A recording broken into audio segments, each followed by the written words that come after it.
We should look for a place to take shelter. I'll be fine, but we don't want you catching a cold.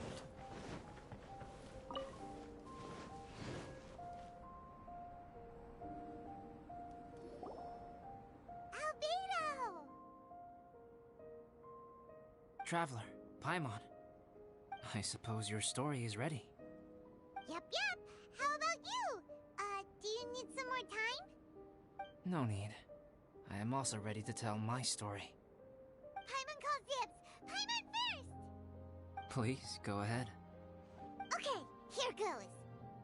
Once upon a time, there was an evil researcher who went into the mountains and did a crazy experiment on whopper flowers to transform their appearance. After a lot of pain and suffering, the whopper flowers finally took on a human form. Then they stood by the side of the mountain to wait for unsuspecting bypassers. To whoever spoke to them, they would ask them questions such as, "Who am I? Who are you?" If the bypasser got the wrong answer, the last sound they'd make would be a yelp before the whopper flower ate them alive in one bite. Ooh, truly frightening. What the? You two aren't scared at all! Don't go nitpicking, okay? If you didn't like the story, go write your own!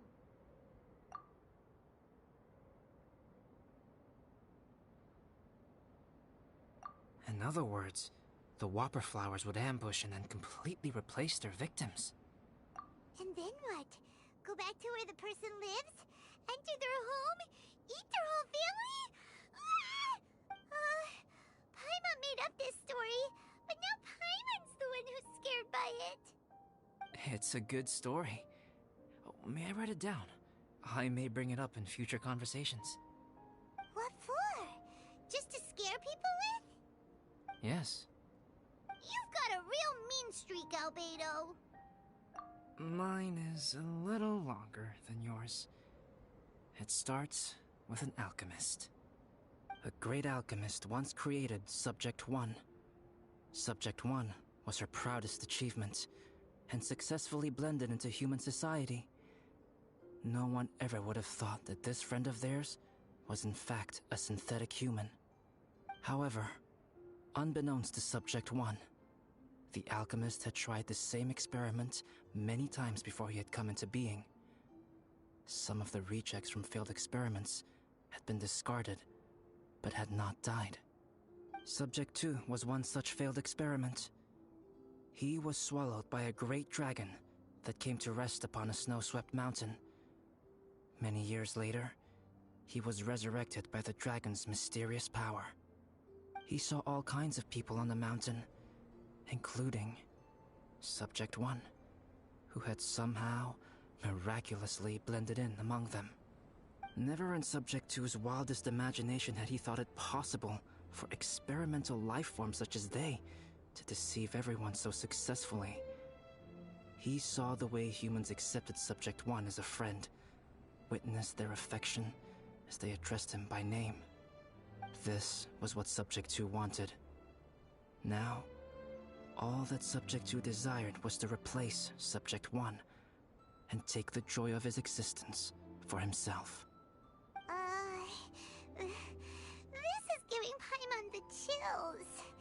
So scary. Subject 2 began to unfold his plan. He stole Subject 1's books and notes, and studied all that Subject 1 had learned from the alchemist. Subject 2 was highly intelligent, and he learned quickly. He changed his face into an exact replica of Subject 1's face. Then, he found a plant with mimicry capabilities, and transformed it using dragon blood and alchemy. And so, not only did Subject 2 transform his own appearance to perfectly match that of Subject 1, he also created a third entity, Subject 3. What? There's 3 of them now? But Subject 2 wanted to become a perfected human. So, he erased a mark on both his and Subject 3's necks. For these marks, were symbols of imperfection. In my view, it was probably a subconscious act, an instinct. He so desperately craved to become a perfect human being that he forgot something. Human beings are defined by their flaws. Subject 2's plan was meticulously crafted. Subject 3 would draw Subject 1's attention. After Subject 1 disposed of Subject 3, he would assume the threat had now disappeared and would let his guard down.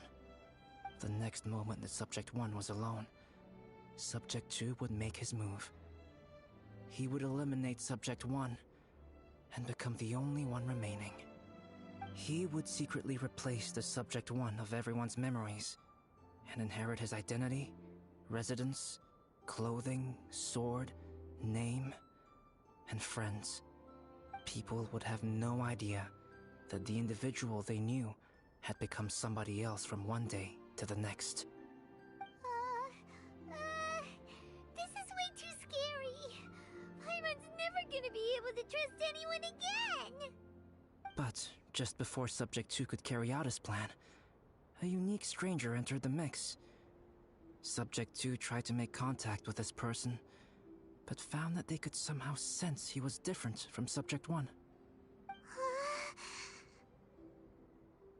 What's wrong? Are you scared? What happened then? What happened to the stranger? He became a new stage in Subject 2's plan. One more person that Subject 2 had to dispose of. It's as if there were 3 identical roses in a garden. Only one of the 3 was a fine specimen, while the other 2 were defective specimens that bore poisonous thorns. In all the world, only the gardener who tended to them could tell which was the good specimen. People do not like poisonous plants. Only a perfect rose can fetch a high price. If the inferior specimens wanted to conceal the fact of their worthlessness, they would have to take the gardener out of the picture, using their poisonous thorns. This is exactly what Subject 2 was thinking. So, he hid in the shadows and waited patiently. Maybe soon, he would get his chance to become truly human.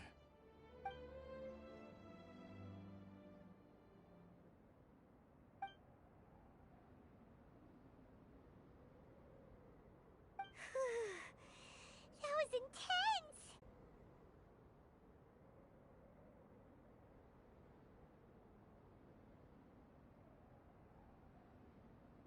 If it is, then what qualifies us to call ourselves creators? How far must we take our reverence and respect? And what purpose does it serve?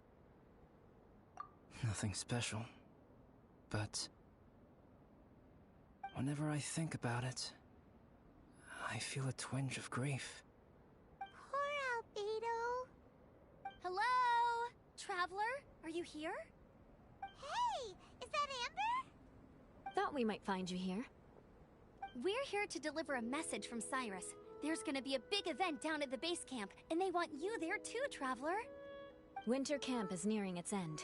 Apparently, even provisional instructors are required to attend. Looks like we need to go, Albedo. Bye for now. Then I won't keep you. I have some things to attend to here, so forgive me for not seeing you down. Don't worry about it. There have been no issues getting up and down the mountain recently. Is everyone ready? Let's not keep them waiting.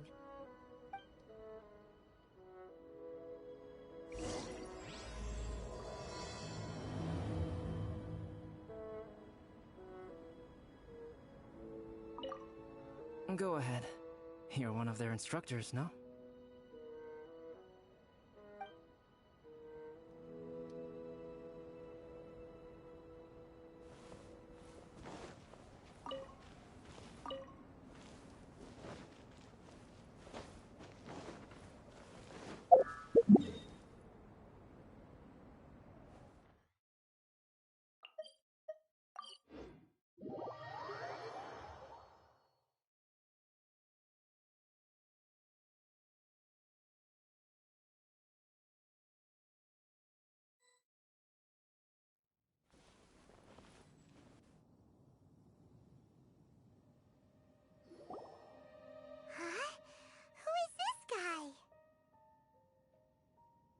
allow me to introduce Yozerf. He's Joel's father. Dad, this is that traveler I was telling you about. The traveler's helped me out loads in the past, and this time, we even built a snowman together. Joel has told me everything about you. I can't thank you enough. Wow! This is amazing! Wait a second. Why is Cyrus discreetly wiping tears away? And what is Pallid doing here? Pallid is the hero of the hour this time. Go on, Pallid. Tell us what happened in your own words. Okay. The weather was fine on that fateful day, and I had a feeling that Lady Luck was smiling down on me. So I trusted my gut and set off to explore somewhere new, somewhere dangerous. Because where there is great danger, there is also great treasure. Why does this sound so hard to believe? But I had only been away from the group for a short while when I fell down a slope and just started rolling. Uh-oh. Did my bad luck rub off on him when we ran into each other on the mountain? The place I fell to was somewhere I didn't recognize, and I'd sustained a few injuries. I remember thinking to myself, this is the worst luck I've ever had in my whole life. Then I met Yozerf. He'd heard the sound of me falling and came out to see what was going on. Huh? Wow! So it was completely by chance then! I thought he must have been someone from the Adventurers Guild here for the event, but after a few words of conversation, it was clear that he was having memory problems. He didn't even know his own name. The temperature was freezing, and there was no time to deal with all that there and then, so I convinced him to come back to the camp with me and figure everything else out after we got there. We got back to the camp, ran into Joel, and the moment he saw him, he froze for a second with this completely stunned expression on his face, and then he started crying out, "Dad! Dad!" That's when Yozerf suddenly started to remember. My memory is still not fully recovered, but Joel and his mother, they are the only ones that I will not, no, that I cannot forget. Daddy. Daddy's right here, Joel. Daddy's right here. Yozerf, don't you remember anything else at all? The poor princess? Feeding the foxes? I'm sorry. I have no recollection. Maybe it's because of the head trauma. I'm not sure. I woke up and found myself covered in blood. My things were gone, and there was nothing to indicate who I was or how I got there. I crawled into a cave and settled in for a slow recovery. After my legs and feet were a little better, my hunting skills were what kept me alive. Dad, I was so worried about you. I'm all right now, Joel. Oh, don't cry. Daddy's not going anywhere. I'm here to stay. Oh, this is good. This is good. You know what, though? I definitely think my luck got worse after running into Benin on that mountain. I knew it. I just... No. I just meant if it weren't for you, there's no way I ever would have run into Yozerf on a mountain this huge. Besides, we got back safely, didn't we? So don't blame yourself. Maybe sometimes miracles can only happen when you get just unlucky enough. Pallid. When did you become such a smooth talker, huh? Huh? Am I? I was just telling the truth. Oh, yeah. I want to say thank you to the Traveler, Uncle Cyrus, Auntie Eula, and Auntie Amber. Thanks, everyone. You all helped look after me, and I will always remember it. But I guess I can't take the snowman with me, or it'll melt once it leaves Dragonspine. It's such a shame. Oh, I can help with that. One moment. Huh? Eula? Here, take this. It's powdered rime. Just add it to your snowman, and it will never melt. Wow! Really? Oh, this is awesome! You're the best, Auntie Eula! Dad, I have an unmeltable snowman now! How cool is that? how can I ever repay you all? Thank you all. Thank you from the bottom of my heart. Dad, I want to go move the snowman. Can we do it now, please? Okay. I'll be leaving with Joel now. I'm sure I'll see you all another day. Very well, very well. It's time for Pallet and I to have another discussion concerning his breaches of adventurer discipline. Huh? But Cyrus, I think I kind of made up for my mistakes this time, you know? See you guys! Oh, I made this for you and Amber. Think of it as a winter souvenir. Aw, are you sure? This must be really important to you. Come on now, just take it. No need to make such a fuss.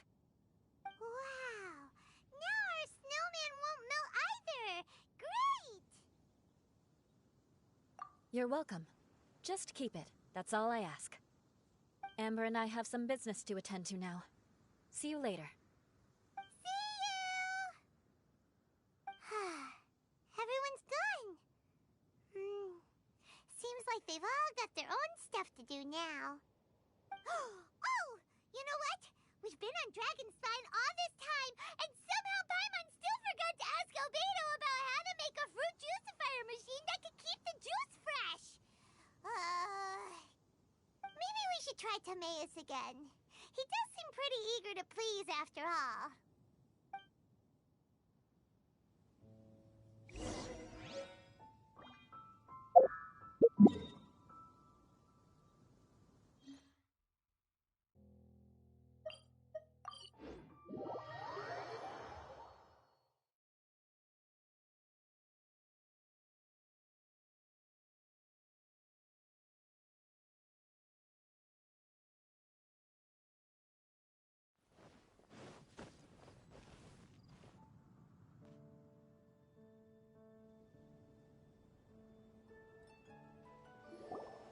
Timaeus!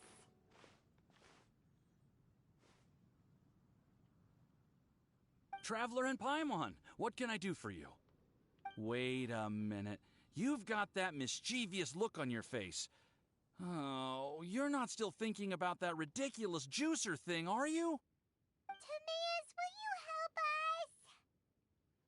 help us? Well, if the Traveler isn't really interested, then, yeah, maybe I'll give this one a pass. It's just the weirdest request ever. No, but Paimon's Sunsetias are gonna go to waste without it. And the time it would take me to research something like that, I could probably pick those Sunsetias again 10 times over. New research project, Timaeus? We meet again. Oh, Albedo, thank goodness. So the situation is, Paimon wants a machine that can turn fruit into juice and keep the juice fresh. I mean, surely it's... Majorly important, that's what it is. If you can manage to invent this, we'll never have to worry about fruit going bad ever again. That's impossible.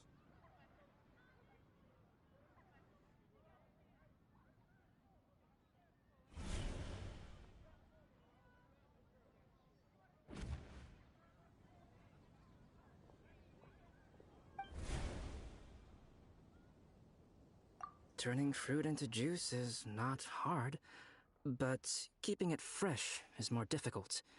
But if you simply want to keep the fruit from rotting, maybe the next time you visit, it will have grown into an orchard. You can water the trees, add fertilizer, and when they finally bear fruit, you will have some fresh Sunsetias. No way! Then Paimon will have to be a gardener. That's not the goal here. Oh? Well, I don't think being a gardener is so bad.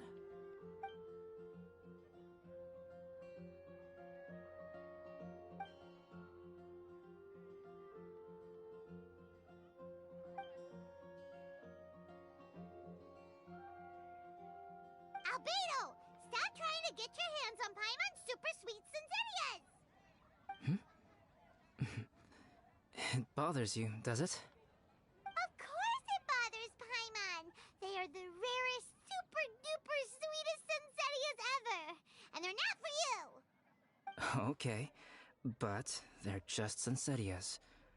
I think you're only so attached to them because you don't have much fruit of this quality in your possession. When someone's pockets are full and their spirit is fulfilled, they don't easily fall prey to this kind of yearning. Huh? Really?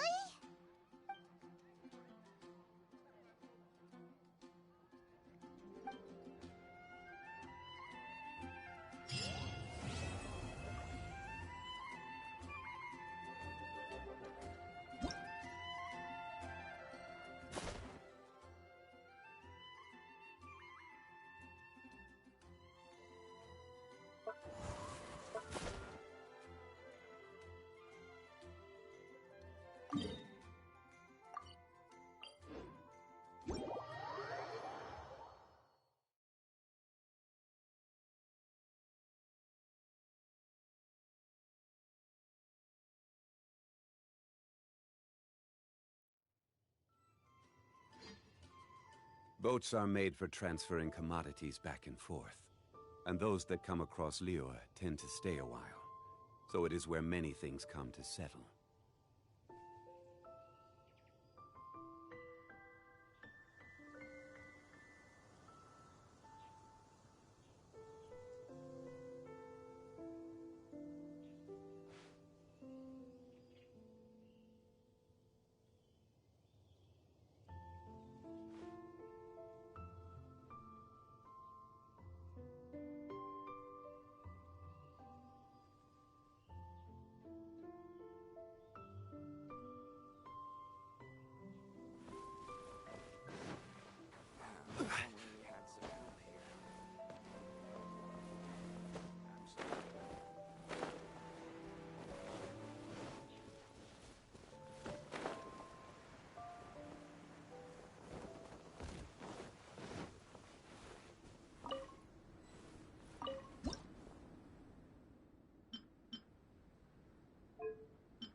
We should look for a place to take shelter. I'll be fine, but we don't want you catching a cold.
Those memories, so dark.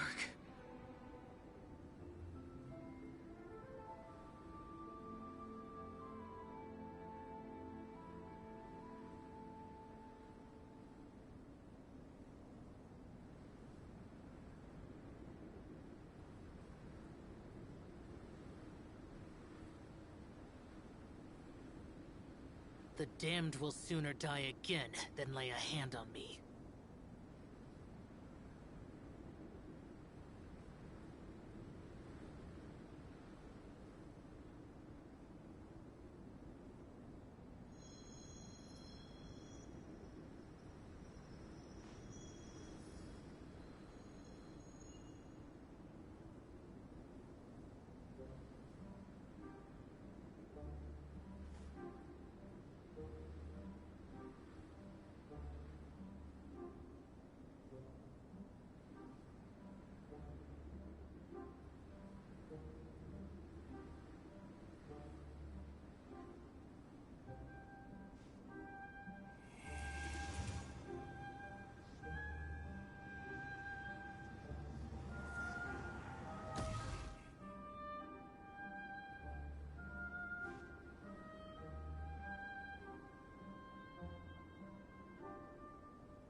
Reduced to just standing around.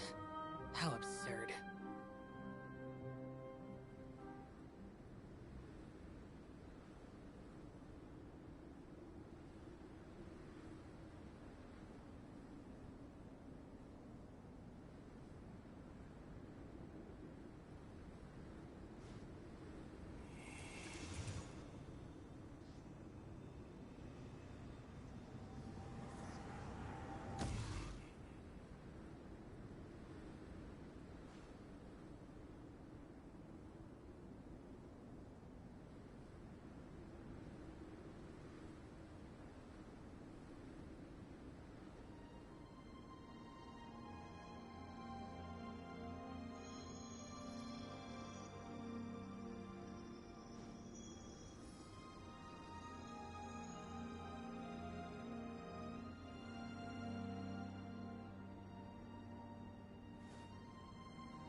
Those memories are so dark.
The damned will sooner die again than lay a hand on me.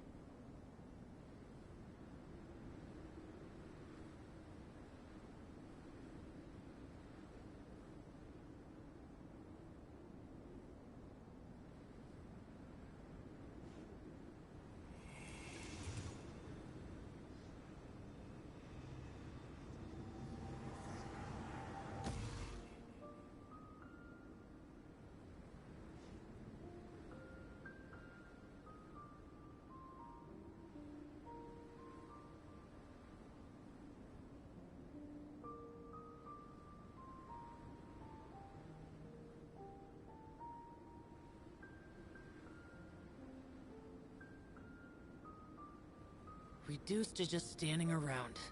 How absurd.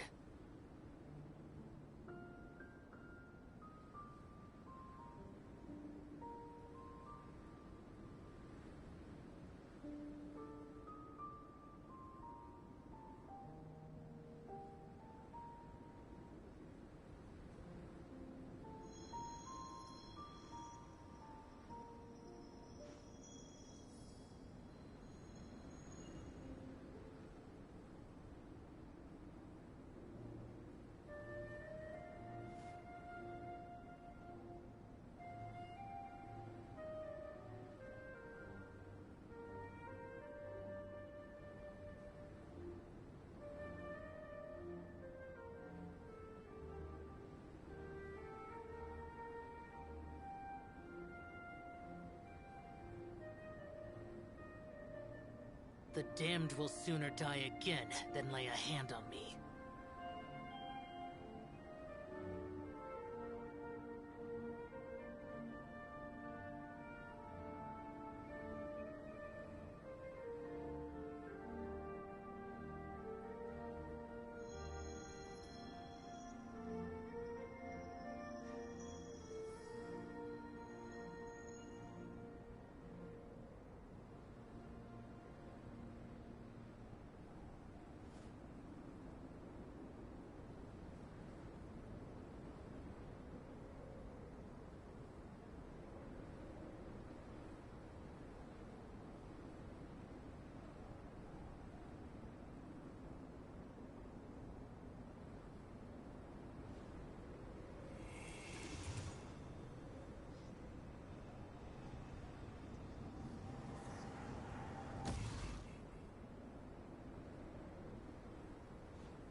dark.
The damned will sooner die again than lay a hand on me.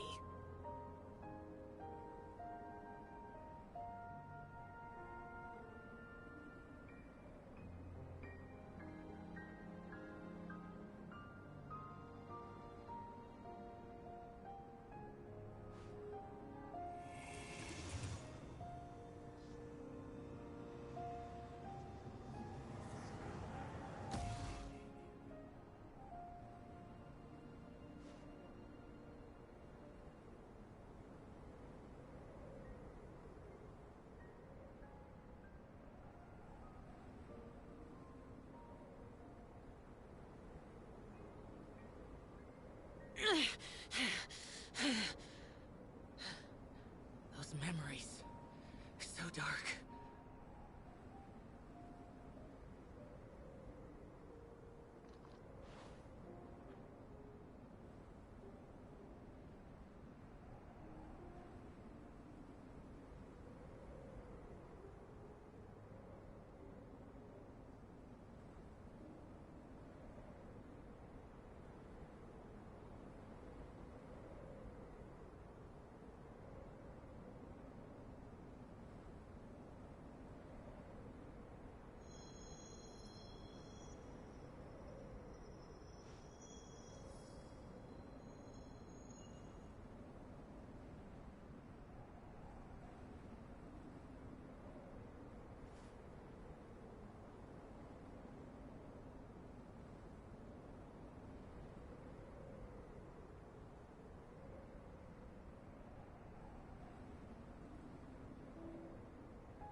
The damned will sooner die again than lay a hand on me.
The damned will sooner die again than lay a hand on me.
Those memories, so dark.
Those memories.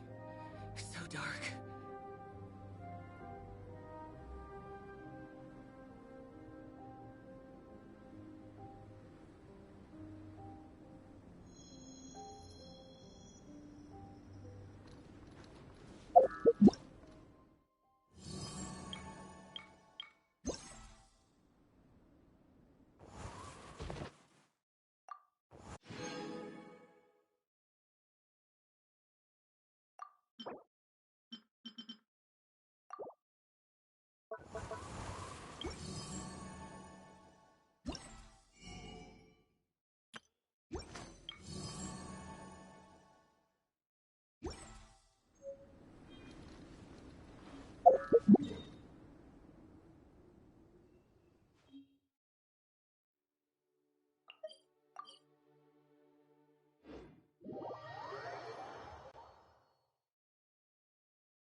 Crumble! Drop!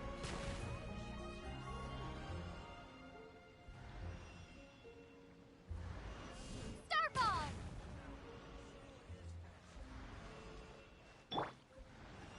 Rise!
You want me on your team?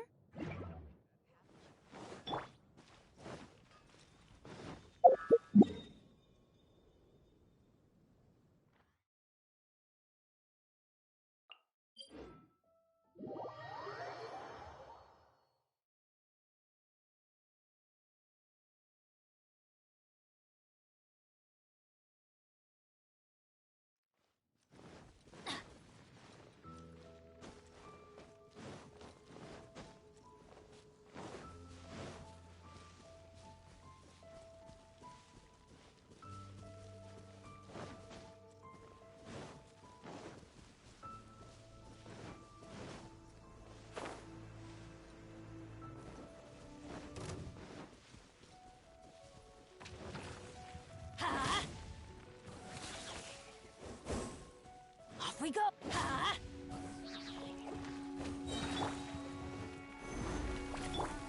Drop!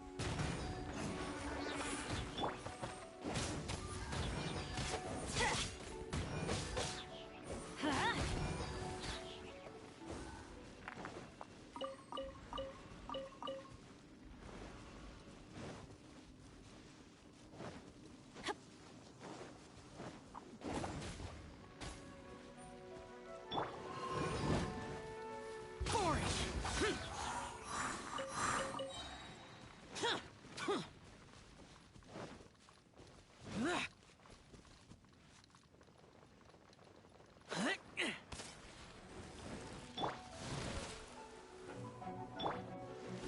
Starfall! Crumble apart! Let's light it up!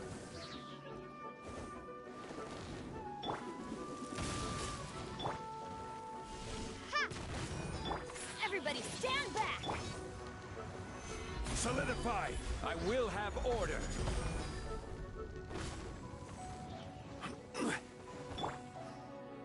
Starfall!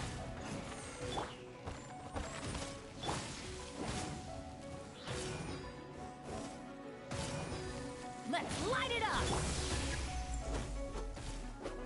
Ha! Drop!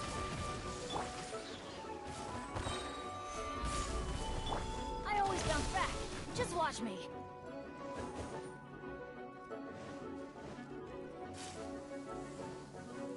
Adventure time!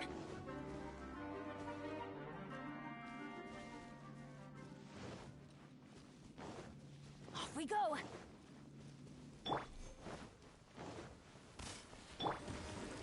Let's light it up! Starfall! Let's light it up!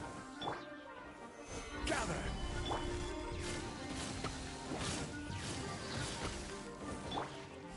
Ha! Ha! I'm going in! Solidify! This is order!